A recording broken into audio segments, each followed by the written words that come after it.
কখনো বাংলাদেশি জঙ্গির এ রাজ্যে ভোটার পরিচয়পত্রের হদিশ মিলছে, কখনো আবার ভিন রাজ্য থেকে ধরা পড়া জঙ্গিদের কাছ থেকে যে ভুয়ো নথি উদ্ধার হয়েছে দেখা গেছে তা তৈরি করা হয়েছে পশ্চিমবঙ্গে। আবার কখনো জাল নথি দিয়ে আসল পাসপোর্ট তৈরি চক্র ধরা পড়ছে এ রাজ্যেই। এই আবহেই এবার সিম কার্ডের মাধ্যমে ডিজিটাল প্রতারণা চক্রেরও হদিশ মিলল কলকাতায়। কলকাতার ডিজিটাল অ্যারেস্ট মামলায় অন্তত 1800 কোটি টাকার প্রতারণার অভিযোগ উঠল। নেপথ্যে উঠে এলো দুবাই কানেকশন। আর এরই তদন্তে বুধবার কলকাতা সহ দেশ জুড়ে 10টি জায়গায় তল্লাশি অভিযান চালালো ইডি।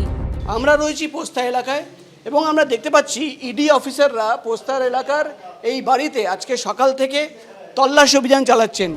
ইডি সূত্রে খবর, ইন্টারন্যাশনাল রোমিং অ্যাক্টিভ করে কলকাতা থেকে সিম কার্ড পাঠিয়ে দেওয়া হয়েছিল দুবাইতে।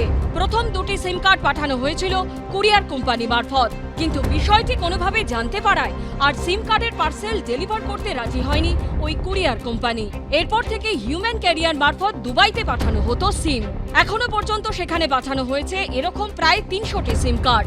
ইডি সূত্রের খবর, এই বাড়িতে রাহুল সিং এর নামের একজন ব্যক্তি থাকেন। রাহুল সিং তদন্ত করতে গিয়ে তার নাম উঠে আসে এবং তথ্য পাওয়া যায় যে প্রায় 50 থেকে 60খানা ব্যাংক অ্যাকাউন্ট, মিউল অ্যাকাউন্ট ভাড়া নেওয়া হয়েছিল এবং সেই অ্যাকাউন্টের মাধ্যমে কোটি কোটি টাকা লেনদেন করা হয়েছে, বিদেশে পাঠানো হয়েছে, মূলত দুবাই পাঠানো হয়েছে। যত দুর্নীতি সব কলকাতাতে, পশ্চিমবাংলায় করছে। আপনারা ভাবুন যে এইখান থেকে নিয়ে গিয়ে সিম কার্ড সেখানে দুবাই থেকে রোমিং করি, সেখান থেকে যোগাযোগ চলছে এবং কাদের বদনাম হচ্ছে? আজকে তো কলকাতারই হচ্ছে এবং সাহস পাচ্ছে কি করে?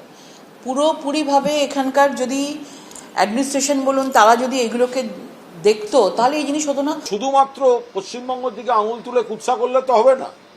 কেন্দ্রীয় সরকার পার্লামেন্টে রিপোর্ট দিয়ে বলেছে এই ধরনের আপত্তিকর সংগঠনগুলো অন্তত 14টা রাজ্যে তাদের গতিবিধি আছে। এর পাশাপাশি পাসপোর্ট জালিয়াতি কাণ্ডে বিরাটি থেকে ধৃত আজাদ মল্লিককে নিয়েও উঠে আসছে চাঞ্চল্যকর সব তথ্য। ইডি সূত্রে খবর, পাকিস্তানের একাধিক ব্যক্তির সঙ্গে সাংকেতিক ভাষায় কথা বলতো আজাদ মল্লিক। পাকিস্তানের একাধিক হোয়াটসঅ্যাপ গ্রুপে ছিল সে। পাকিস্তান থেকে তার কাছে সাংকেতিক ভাষায় বিভিন্ন নির্দেশ পাঠানো হতো।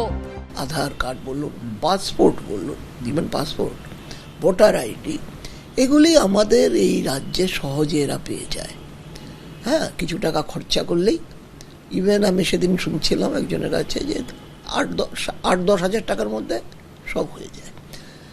তো এইগুলি পেয়ে যায়। তো সেই ডকুমেন্ট নিয়ে এরা সারা ভারতবর্ষে ঘোরে। তো এখন এটা তো একটা মানে ওপেন সিক্রেট যে পশ্চিমবঙ্গে সবাই এগুলি পেয়ে যায় সহজে। পাসপোর্ট জালিয়াতি কাণ্ডে ফের আজাদ মল্লিককে জেলে গিয়ে জেরা করতে পারে ইডি। প্রকাশ সিনহা, শিবাশিস মৌলিক ও উজ্জ্বল মুখোপাধ্যায়ের রিপোর্ট, এবিপি আনন্দ।